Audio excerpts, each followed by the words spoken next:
What is going on, gamers and Web3 gamers alike? Crypto Hodl here from Catalyst, and today we've got another game news video for you today. And this video is going to be an interesting one, I'll tell you that. But before we dive into today's video, make sure to smash that like button, hit the subscribe if you're new, and let's jump right into it. Apparently there's a petition in Europe that is trying to save games from going offline. All these games, when they decide to just shut down their servers, they just kind of go away, they go poof, goodbye. And all these different digital assets you buy in game all go to the wayside. You can't use them anymore, they're rendered useless, and they're pretty much just gone. And a potential solution to this problem is Web3. That's right, the blockchain Web3 could solve this problem. Something that we've been saying for years now, and now the mainstream media is starting to pick up on it. So let's take a look at the article here from the Street Roundtable, and it says, can Web3 stop the death of online games? A new era of decentralized gaming. The article states a gaming petition to ban the shutdown of multiplayer games in Europe is gaining momentum with 320,000 signatures to date. Could Web3 and serverless gaming be the solution? And remember guys, we've argued about this many times in the Web3 space. This is something that is honestly untapped. This could be something that a lot of gamers will seek refuge for. If all these games take their servers offline, bye bitch! What are we gonna do with all these assets that we've paid for?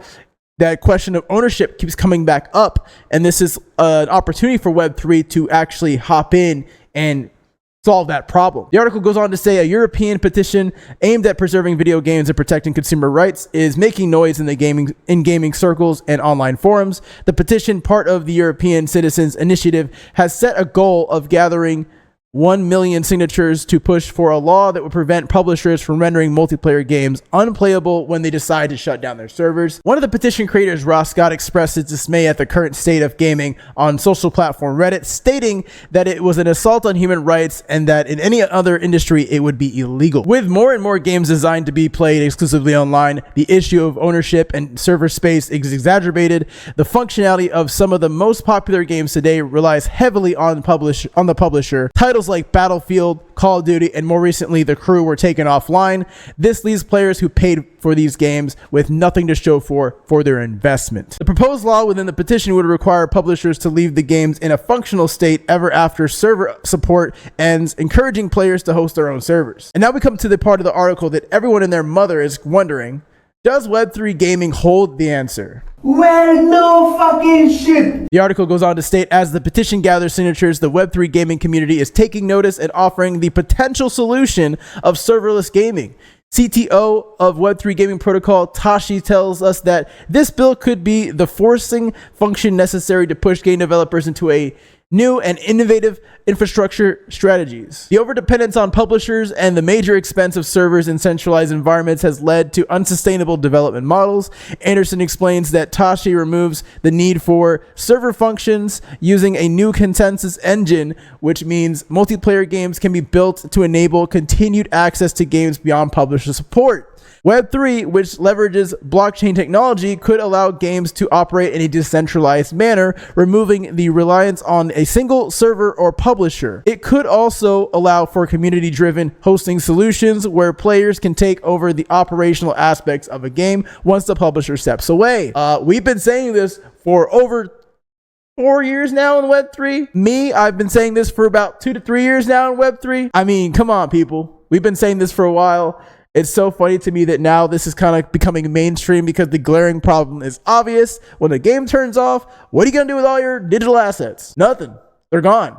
Now listen, that's called motherfucking bars, nigga. You know nothing about that. So if you decentralize that process, you solve that problem. The article goes on to say their take on the current state of Web3 gaming, which says the Web3 gaming sector has seen a remarkable surge in Q2 2024, with investments reaching 1.1 billion. Yes, billion with a B, the highest since Q3 2022, marking a 314% increase from the previous quarter, according to the most recent report by the Blockchain Game Alliance. Tell them to bring me my money. with blockchain games accounting for 28% of all decentralized apps, or otherwise known as DApps, activity, drawing in the 2.8 million active wallets daily.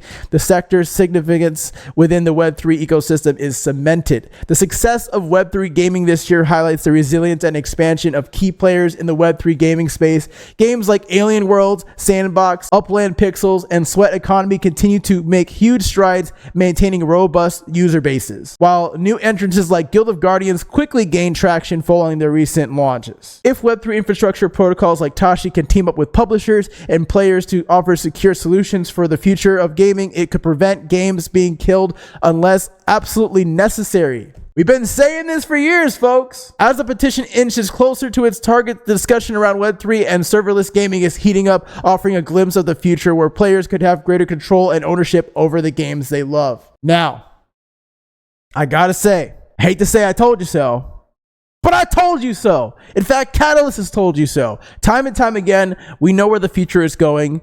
Even FaZe Banks has made a statement on this. Smash a like on this video if you want me to talk about FaZe Banks, talking about Web3 games. It's no secret that there is a lot of money to be made in Web3 gaming. It's no secret that a lot of Web3 games are failed Web2 products or indie games that have gone Web3. It's very fair to say that it's much easier to get funding in Web3 games, which comes with a problem and a trade-off, but the money is there, the market share is there, the users is there. Really, the question I have for the Web3 gaming space is sustainability. How do you make these folks want to come back to play your game? And if all these Web2 gamers and Web2 devs eye this space and they see, oh my gosh, there's so much money here, let me just switch gears and go to Web3, and they embrace the Web3 traditions and crowds and culture, they're going to easily take over all the shrapnels of the world, all the different games that are doing like half-assed work, or maybe games that are not putting their best foot forward for the industry, because these people know how to make games. All right, ladies and gentlemen, these people know how to make games. I personally think this could help a lot of people out when it comes to people losing access to their games and losing access to their assets. Ownership is one of the reasons why I like being in this space, because it is something that I think is going to be important someday. And people will wake up and realize that they're being taken advantage of and will opt to find a solution that fixes that problem. Let me know what you guys think about this topic in the comment section below. Smash a like on the video if you enjoyed it. Subscribe if you're new, and we'll see you next time. Peace.